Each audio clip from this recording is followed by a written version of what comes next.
I didn't know my friend was dying. He lived 1,500 miles away, and he showed up in my dream in my bathroom as a shadow man one night, radiating anger, but I knew it wasn't directed at me. I didn't know who he was in that moment. I just knew that he needed some help. This is the work of a psychopomp, being a bridge for souls as they return to the light.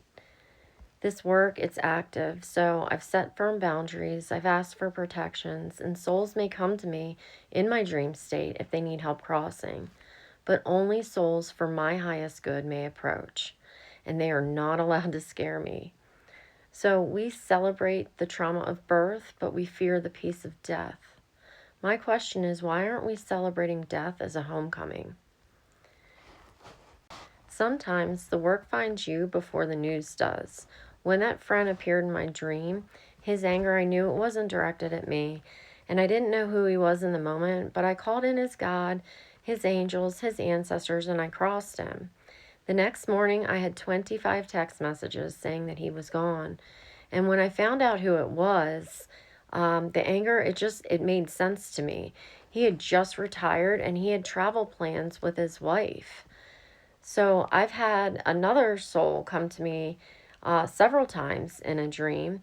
And again, we were 1,500 miles away and we were no contact. She came to me 3 times the week that she crossed.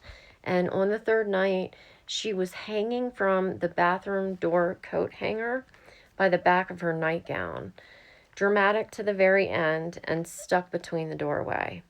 I called in her ancestors, and it sounded kind of like, come get your girl. She needs a timeout to review her actions in this life.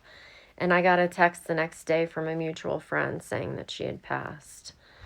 I believe that I was placed on my current care team to help a man start his transition. He started refusing his medicine and his caretakers, and I told him the choice was his and his alone. I wasn't going to push. Most of the time he sleeps and he's eating less. I've been giving him Reiki to his crown, his third eye, and his legs to ease his discomfort. I've seen a dark shadow on the monitor several times.